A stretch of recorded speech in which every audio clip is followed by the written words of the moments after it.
80% को 95% में कन्वर्ट करा सकता है। कोई भी टॉपिक उठा सकते हो, चाहे अकाउंट्स का हो चाहे साइंस का क्यों ना हो। क्लास 10th में अपने हर स्कूल के टेस्ट में मैं टॉप 3 बच्चों में आया करती थी, लेकिन क्लास 11th में मेरे होश ही उड़ गए क्योंकि हर टेस्ट में मेरे पिछले टेस्ट से भी कम नंबर आते थे। और फाइनली जब क्लास 11th का रिजल्ट आया तो रिजल्ट देख के मेरा रोना ही बंद नहीं हो रहा था। घर वाले भी डर गए कि हो क्या गया। मेरे आए थे एक्चुअली 68%। मैंने लाइफ में कभी इमेजिन नहीं किया था कि मेरे जैसे स्टूडेंट के 85% से कम आ सकते हैं। एंड आई नो तुम में से बहुत सारे बच्चे सेम बोट में सवार हैं। तुम्हारा भी क्लास 11th का रिजल्ट कोई मन मुताबिक आया नहीं है, लेकिन तुम चाहते हो मेरी तरह कि क्लास 12th में तुम्हारे एटलीस्ट 90% तो आए। यू आर इन लक, क्योंकि आज की वीडियो, आज के अगले 10 मिनट तुम्हारी क्लास 12 की प्रिपरेशन में तुम्हें 6 महीने आगे सेट करने वाले हैं। मैं बताने वाली हूँ कुछ ऐसे साइंटिफिक तरीके जिससे तुम कम टाइम में ज्यादा पढ़ाई कर सकते हो। चलो स्टार्टिंग से स्टार्ट करते हैं। तुम्हें पढ़ने का मन ही नहीं करता, तुम्हारे पास बहुत कुछ है पढ़ने को, स्कूल में भी टेस्ट है, ट्यूशन में भी टेस्ट है, बोर्ड एग्जाम्स भी सर पे खड़े हुए हैं, लेकिन तुम्हें किताबें खोलने का मन ही नहीं करता। पढ़ाई करोगे कैसे? इसीलिए तुम घंटों इंस्टाग्राम पे या यूट्यूब पे मोटिवेशनल कंटेंट सर्च करते रहते हो। कोई तो हम वीडियो देख ले जिससे हमारा पढ़ाई में दिल लगना शुरू हो जाए। एक्चुअली ये सबसे गलत तरीका है, क्योंकि जो जीनियस बच्चे होते हैं ना, उन्हें पता होता है कि एक्शन से मोटिवेशन आता है, मोटिवेशन से एक्शन नहीं। तो सबसे ज्यादा मोटिवेटिंग तरीका है पढ़ने बैठने का, to actually sit and start studying. अब जब मन ही नहीं कर रहा है तो मैं तुम्हें ये नहीं बोलूंगी एक साथ बैठो और पूरी केमिकल बॉन्डिंग चैप्टर पढ़ डालो, नहीं, लेकिन अपनी चॉइस का कोई एक टॉपिक उठाओ, उससे प्लान करके पढ़ने बैठो, एक स्टिपुलेटेड टाइम में खत्म करो और फिर देखो उसका कमाल। अब इसको करने के लिए तुम कोई भी टॉपिक उठा सकते हो, चाहे अकाउंट्स का हो चाहे साइंस का क्यों ना हो, लेकिन इसे तुम्हें अनप्लान तरीके से नहीं पढ़ना जैसे तुम 99% ऑफ द टाइम पढ़ रहे हो। इस बार जब तुम पढ़ने बैठोगे तो तुम्हें पूछने हैं खुद से 3 सवाल। पहला सवाल है हाउ, दूसरा सवाल है व्हेन और तीसरा सवाल है व्हाट। ये तुम्हारी चॉइस पे डिपेंड करता है। अब चाहो तो तुम कोई ऐसा टॉपिक उठा सकते हो जिसका टेस्ट आने वाला है, या फिर तुम कोई भी एनसीईआरटी से रैंडम टॉपिक अपने सिलेबस का उठा सकते हो। What is more important is कि तुम्हें करनी है हैबिट स्टैकिंग, यानी कि ऑलरेडी जो तुम्हारी लाइफ में तुम्हारी हैबिट्स हैं उसके साथ तुम्हें अपने इस प्लान को मैच कराना है। एक छोटा सा एग्जांपल देती हूँ। मान लो तुमने डिसाइड किया है कि तुम सेल थ्योरी पढ़ोगे। अब सेल थ्योरी को पढ़ने में तुम्हें 1 घंटा लगेगा, तुम्हें ऑलरेडी पता है, तो तुम अपने दिमाग में बोलो कि मैं सेल थ्योरी पढ़ूंगा आज लंच से पहले और पढ़ने के लिए मैं एनसीईआरटी के साथ अपने नोट्स को यूज करूंगा। तुम्हारे हो गए ये तीनों सवालों का आंसर। क्या पढ़ने वाले हो, कब पढ़ने वाले हो और किस चीज से पढ़ने वाले हो। जब तुम ये तीनों क्वेश्चन का आंसर करके पढ़ने बैठोगे ना बच्चा, अपनी एक एग्जिस्टिंग हैबिट के साथ अपनी एक नई हैबिट को मिला के पढ़ने बैठोगे ना, तब आएंगे तुम्हारे 100% एफिशिएंट रिजल्ट। और जब तुम ये सेल थ्योरी लंच से पहले कंप्लीट कर लोगे ना, तब तुम्हें आएगा मोटिवेशन कि यार शाम के डिनर से पहले भी हम एक टॉपिक निपटा देंगे तो कितना अच्छा फील होगा। Strategy number 2, hack your brain. अगर तुम इस वीडियो को 2x स्पीड पे लगा के ऑलरेडी भगा भगा के देखने की कोशिश कर रहे हो ना, तो तुम्हें इस स्टेप की सबसे ज्यादा जरूरत है। तो ब्रेन हैकिंग के इस स्टेप में तुम्हें 3 चीजें मास्टर करनी है। पहले पॉइंट पे आते हैं कि तुम डिस्ट्रैक्शंस को कैसे बैन करोगे। हो सकता है कि तुम्हारे घर में बहुत आवाज आती है, तुम्हारे नेबरहुड में बहुत शोर होता है, या फिर तुम्हारा फोन ही कॉन्स्टेंटली बजता रहता है। बच्चा, ये सारी डिस्ट्रैक्शंस तुम्हारे हाथ में, तुम चाहो तो इन्हें आज ही पढ़ने बैठने से पहले रिमूव कर सकते हो। मान लो अगर फोन बार बार टुन टुन बजता रहता है और तुम बार बार फोन की तरफ अट्रैक्ट होते हो पढ़ते हुए और तुम्हारा पढ़ाई में मन नहीं लगता है, तो फोन को या तो ड्रॉअर में लॉक कर दो स्विच ऑफ करके, या फिर दूसरे कमरे में छोड़ो। अब तुम्हारा आर्गुमेंट होगा फोन से ही तो पढ़ते हैं, फोन को कैसे छोड़ दे। तो बहुत सारी ऐसी एप्स आती है जिनका नाम मैं कमेंट्स में पिन कर दूंगी, जिन्हें तुम यूटिलाइज करके अपने फोन की नोटिफिकेशंस को पढ़ते टाइम बंद कर सकते हो। आज ही अपनी डिस्ट्रैक्शंस को बैन करना सीखो, क्योंकि ये डिस्ट्रैक्शन तुम्हारे क्लास 12th में 90% लाने के सपने से ज्यादा बड़ी नहीं है। Number 2 is regulation. कभी तुमने नोटिस किया है कि तुम जो भी काम करते हो जल्दी जल्दी करने की कोशिश करते हो, चाहे वो फोन में टेक्स्ट टाइप करना है, चाहे वो पानी पीना है, चाहे वो जल्दी जल्दी ब्रेकफास्ट खत्म करके स्कूल जाना है। अगर ये तुम्हारी हालत है ना, तो तुम्हें चाहिए दिमाग का रेगुलेशन।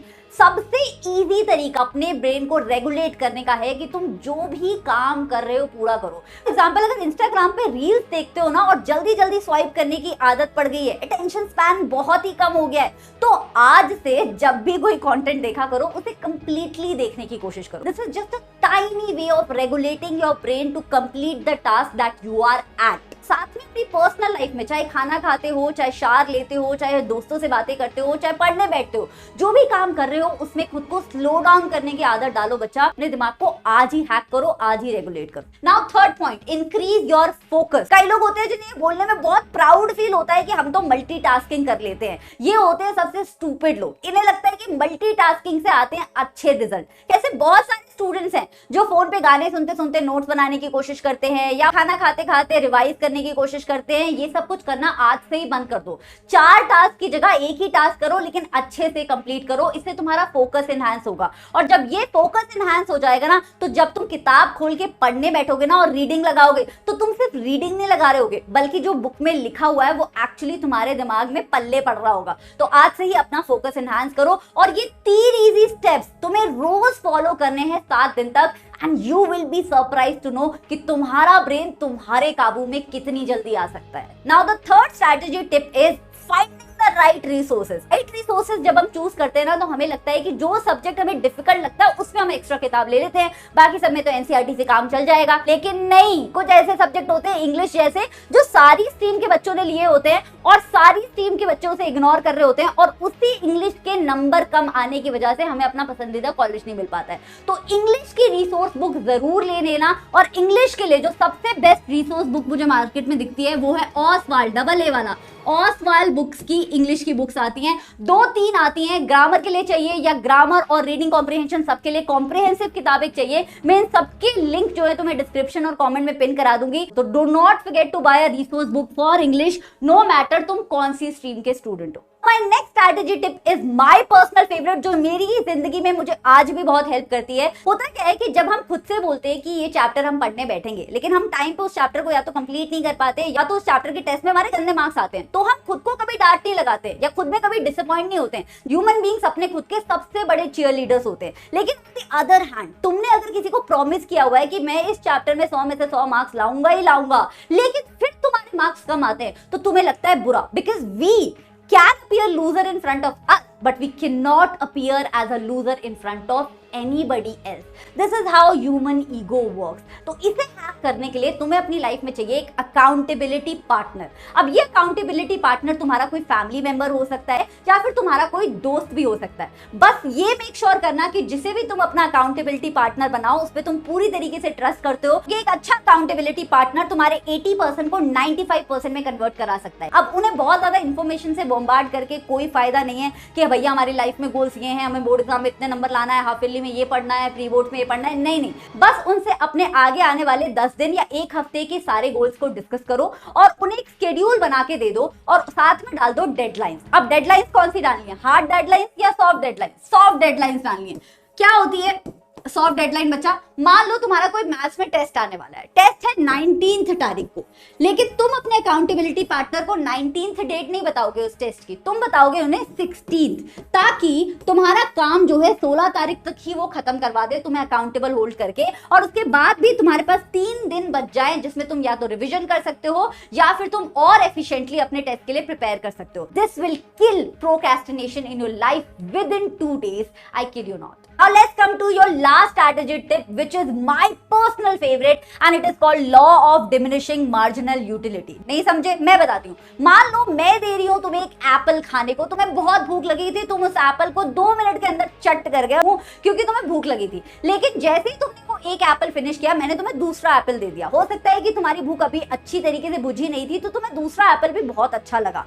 अब मैं फिर से दे दूं तुम्हें 3rd एप्पल और थोड़ी देर बाद दे दूं 4th एप्पल, तो तुम्हें बाकी के जो 2 एप्पल होंगे ना, 3rd और 4th, वो उतने अच्छे नहीं लग रहे होंगे जितना पहले वाले लग रहे होंगे। क्यों? क्योंकि पहले वाले का काम था तुम्हारी भूख मिटाना। अब जब तुम्हारी भूख मिट चुकी है, तो वो सेम ही एप्पल जो थोड़ी देर पहले तुम्हें अच्छा लग रहा था, वही एप्पल तुम बोलोगे यार नहीं एप्पल खाने की इच्छा नहीं हो रही, अभी भूख नहीं है, राइट? इसी को बोलते हैं law of diminishing marginal utility.